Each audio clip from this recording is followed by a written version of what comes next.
नमस्कार, मैं हूँ अविनाश कुमार तिवारी। आप देख रहे हैं क्लाउड वेव इंडिया। आज फिर हम आपके सामने एक नए शख्सियत को लेकर के आए हैं। उनका परिचय होगा और उनके बारे में हम जानेंगे, जिन्होंने अपने व्यक्तित्व को गढ़ा है खुद की मेहनत से। जीवन की विषम परिस्थितियों से होते हुए कोई ये नहीं कह सकता था कि होनहार बीरवान के होत चिकने पात, लेकिन इस कहावत को भी उन्होंने चरितार्थ किया है। अपने जीवन काल में कठिन परिस्थितियों से होते हुए एक नए आयाम को गढ़ा है और एक ऐसी विद्या जो भूतकाल की बात करता है, जो वर्तमान काल की बात करता है, जो भविष्य काल की बात करता है। जी हाँ, आप ठीक समझ रहे हैं, ज्योतिष की विद्या।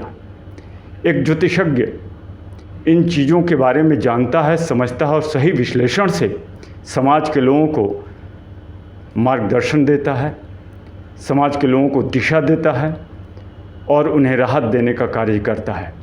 एक ऐसे शख्स जो ज्योतिषज्ञ के रूप में एक छोटे से शहर, हमारे डाल्टनगंज पलामू जिला के छोटा सा शहर है, लेकिन एक भव्य शहर है, दिव्य शहर है, जहाँ पर ज्योतिष के माध्यम से न केवल इन्होंने अध्यात्म की बात की है, बल्कि विज्ञान की भी बात की है।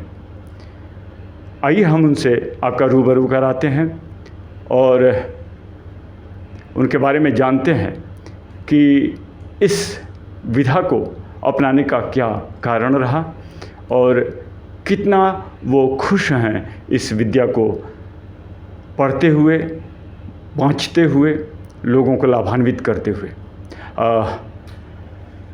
बहुत बहुत स्वागत है आपका। सबसे पहले आप अपना शुभ नाम बताइए। मेरा नाम पंडित वीरेंद्र दुबे जुस्साचार, मैं स्वर्ण पदक से सम्मानित हूँ। आपका स्वागत है।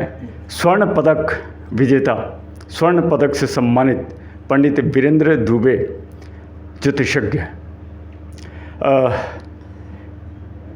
जब आपकी पढ़ाई लिखाई हो रही थी और आपकी पढ़ाई होने के बाद उस उम्र में जो बच्चे होते हैं या तो व्यसन के शिकार हो जाते हैं या फिर अगर कोई पढ़ाई करता है मज़े से तो वो नौकरी के लिए अपने आप को झोंकता है, या फिर कुछ अगर बिजनेस की बात होती है तो बिजनेस की तरफ जाता है। एक ज्योतिष की तरफ जाने का एक अलग तरह का नज़रिया है। आपने मतलब इस ज्योतिष को क्यों चुना, क्यों इसको अपना लक्ष्य बनाया? सबसे पहले मैं बता दूं कि ज्योतिष एक धार्मिक और आध्यात्मिक और वैज्ञानिक तीनों सिद्धांत पर काम करती है। और ज्योतिष में आने का मुख्य रीज़न यही रहा कि एक तो ईश्वरीय शक्ति मुझे प्रेरणा दिया। दूसरा का बात कि मैंने देखा कि हर युवा पीढ़ी जो है आज भौतिकवाद की दौर में डॉक्टरी, इंजीनियरिंग या अन्य कार्य क्षेत्र में दौड़ रहा है, जहाँ पे भीड़ लगी हुई है। मैंने पढ़ लिया कि भीड़ से हट करके कुछ अपने भारतीय संस्कृति को आगे बढ़ाएं और जो मूल रूप से ये युवा वर्ग जो है अपने संस्कृति से दूर जा रहा है, उसके द्वारा प्रचार प्रसार करें और इसको लेकर के आगे चलने के लिए प्रेरणा मुझे जगी, इसलिए इस क्षेत्र में आया। बहुत बड़ी बात है कि ज्योतिष के माध्यम से लोगों को प्रेरणा दें और आप वाकई में प्रेरणास्पद हैं।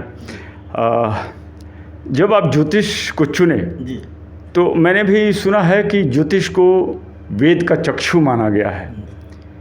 ऐसा क्यों मानते हैं? देखिए, वेद एक हमारे भारतीय ऋषि परंपरा में वेद एक ऋषियों के द्वारा रचित शास्त्र है। उस शास्त्र के माध्यम से वेद जो है का चक्षु इसलिए माना है क्योंकि वेद भी मानव संस्कृति को जीने और संस्कार देने की बात करती है। जस्ट लाइक टू ज्योतिष विद्या वेद के चक्षु इसलिए माना गया है कि ज्योतिष शास्त्र मानव जाति पर ही नहीं पूरे ब्रह्मांड का व्याख्या करती है। ज्योतिष शास्त्र एक ऐसा शास्त्र है जिसे ईश्वर, गॉड, जैसे राम जी का हो गया, शंकर जी का हो गया, उसकी भी भविष्यवाणी कर सकता है। तो ज्योतिष जहाँ न पहुँचे कवि और जहाँ न पहुँचे ईश्वर, वहाँ ज्योतिष शास्त्र पहुँचता है। क्योंकि गॉड जो है, एनर्जी जो है, ईश्वर जो है, एक मृतलोक का अलग है, देवलोक का अलग है, मृतलोक का अलग है। उसके लिए, लेकिन ज्योतिष विज्ञान क्या है, खगोलीय है, ब्रह्मांड है, यथा ब्रह्मांड है यथा पिंड है, पूरे जगत में काम करता है। तो इसलिए वेद जो है का चक्षु माना गया है ज्योतिष विज्ञान। हाँ, यानी कि मतलब चक्षु इसलिए माना गया है कि ज्योतिष के ज़रिए हम हर एक काल को देख सकते हैं और उसकी अपनी व्याख्या दे सकते हैं। बहुत बड़ी बात है कि ज्योतिष को अपना लक्ष्य बना करके लोगों को आप राहत दे रहे हैं। आप अपने से कितना संतुष्ट हो पाते हैं? क्या आपके पास लोगों का ये कहना होता है कि ज्योतिष के जरिए जो ग्रहों का खेल होता है, ग्रहों का स्वभाव होता है, उसका लोगों के ऊपर क्या इफ़ेक्ट पड़ता है और कैसे इफ़ेक्ट पड़ता है?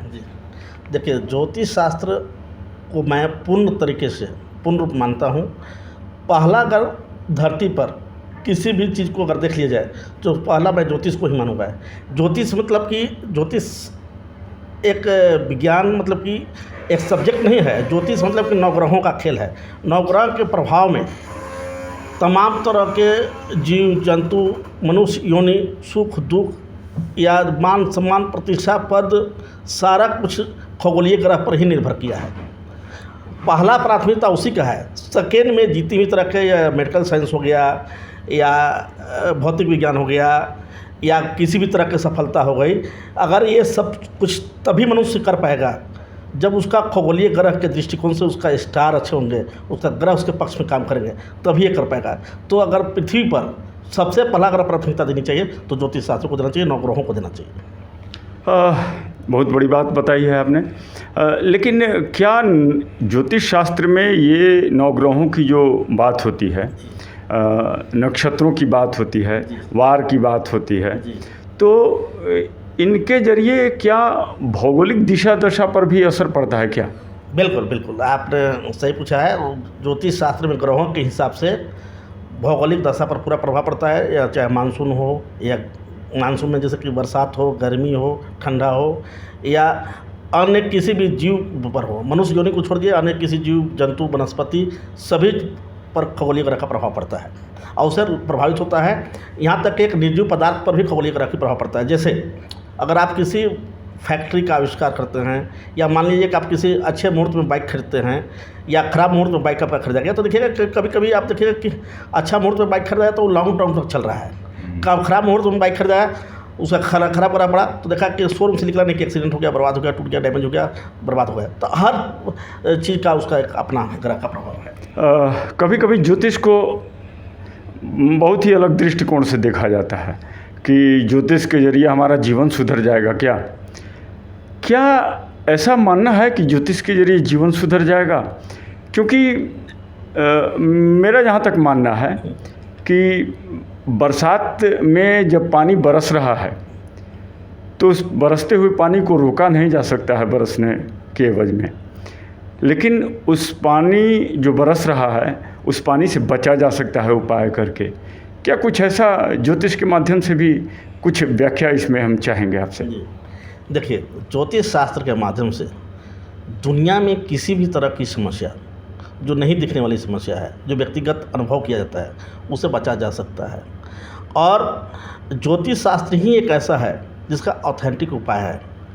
जैसे कि आप नहीं जानते हैं कि मेडिकल साइंस में बहुत सारे लोग जाते हैं, तो वहाँ मेडिकल साइंस में भी बड़ा बड़ा जो आज साइंटिस्ट लोग बड़े बड़े अस्पताल खोल दिए हैं, डॉक्टर लोग खोल दिए हैं, जहाँ पे डेड बॉडी नहीं निकलता है, मरता नहीं है।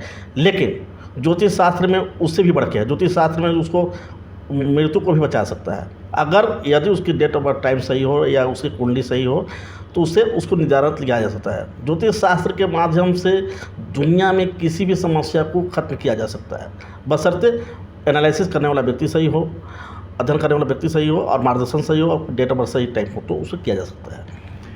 कुल मिलाकर बात यह है कि ज्योतिष शास्त्र में सबसे महत्वपूर्ण अगर फैक्टर है तो जन्म तिथि, जन्म समय और जन्म स्थान, इन तीनों चीज़ों का सटीक होना बहुत ही आवश्यक है। और साथ में साथ उसका विश्लेषक कितना मजबूत है और कितना ज्ञाता है उस बात पर निर्भर करता है।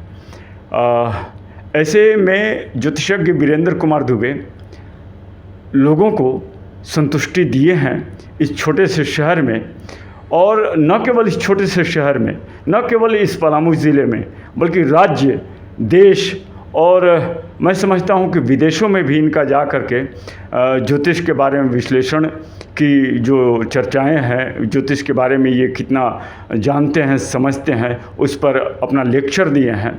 क्या कुछ ऐसा है? जी हाँ, बिल्कुल। मैंने देश विदेश में भी ज्योतिष सम्मेलन में भाग लिया हूँ और वहाँ भी अपना वक्तव्य दिया हूँ। और अब मनुष्य जोनि में या अन्य जो बुद्धिजीवी व्यक्तियों को मैं आगाह करते आया हूँ कि यदि आप सही समय पर अगर ज्योतिष का मार्गदर्शन लेकर चलेंगे तो आपकी समस्या जो 100% है वो ख़त्म होकर के 50%, 25% पर आ जाएगी और आप अपनी ज़िंदगी की सफ़र को आसान बना सकते हैं। निश्चित रूप से ज्योतिष शास्त्र, जैसा कि आप जानते हैं कि वेद का चक्षु माना गया है और चक्षु देखने का कार्य करता है। और ज्योतिष शास्त्र न केवल अध्यात्म है बल्कि विज्ञान भी है और दोनों दृष्टिकोण से लोगों का मार्गदर्शन करता है। परंतु जो मैंने हमारे ज्योतिषज्ञ वीरेंद्र कुमार दुबे जी ने बताया कि इसमें जन्म तिथि, जन्म समय, जन्म स्थान और विश्लेषक जो ज्योतिष को बढ़िया से बाँच सके, तो ये जन्म तिथि, जन्म समय, जन्म स्थान के ज़रिए हम क्या देखते हैं, क्या चीज़ सर्वप्रथम आँख के सामने क्या आता है? देखिए, जैसे ही डेट ऑफ बर्थ टाइम आती है, जन्म कुंडली जब मैं खोलता हूँ तो उसके ज़िंदगी का टोटल प्रोजेक्ट देख लेता हूँ, उसके पूरी ज़िंदगी की सफ़र को देख लेता हूँ कि वह इस व्यक्ति जब संसार में आया है तो उसका सफ़र कैसा रहेगा, वह सुखपूर्ण रहेगा। यानी कि कुंडली जो जन्म कुंडली जिसको बोलते हैं, और इसमें कितने प्रकार की कुंडलियाँ होती हैं? देखिए, जन्म कुंडली तो बहुत तरह की होती है कि लेकिन मेन जन्मांक जन्म कुंडली होती है। ऐसे राशि कुंडली होती है, द्वादशांश होता है, नवांश होता है, बहुत सारी कुंडलियाँ होती है। लेकिन सबसे प्रथम जो देखने वाला व्यक्ति है सिर्फ जन्मांक कुंडली से ही वह विश्लेषण कर पाएगा।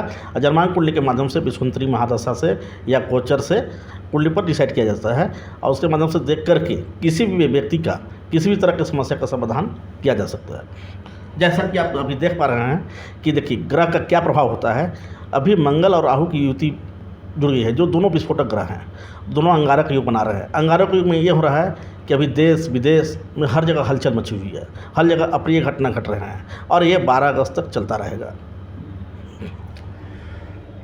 ग्रहों का खेल बहुत बड़ा होता है और ग्रहों के खेल में चाहे वो सजीव हो या सबको आना पड़ता है उस खेल के बीच में अपना किरदार निभाने के लिए, उसे भोगना पड़ता है। सभी भुक्तभोगी होते हैं, कोई अच्छे दिशा में, कोई गलत दिशा में, मतलब उसका प्रभाव पड़ता है हर एक चीज़ पर। और इस प्रभाव को समझने के लिए अगर गलत दिशा में उसका प्रभाव पड़ने वाला है तो उसका उपाय कर लिया जाए ज्योतिषीय विधि से, और सही दिशा में उसका प्रभाव पड़ने वाला है तो उसको और स्ट्रॉन्ग और मजबूत बना करके अच्छा प्रभाव और पड़े ज्योतिषीय विधि से, ज्योतिषीय दृष्टि से। और एक अच्छे विश्लेषक, एक अच्छे ज्योतिषज्ञ के द्वारा मार्गदर्शन पा करके अपने आप को लाभान्वित किया जा सकता है। आज आपने बहुत ही महत्वपूर्ण विषय पर प्रकाश डाला है और ज्योतिष जैसे अध्यात्म और विज्ञान की बातें करके लोगों को आप लाभान्वित कर रहे हैं। आपका बहुत बहुत धन्यवाद कि क्लाउड वेव इंडिया के लिए आपने समय निकाला। धन्यवाद। और भी ऐसी ज्ञानवर्धक खबरों को देखने के लिए चैनल को जरूर लाइक करें, सब्सक्राइब करें और हाँ, बेल आइकन को भी जरूर क्लिक करें। धन्यवाद।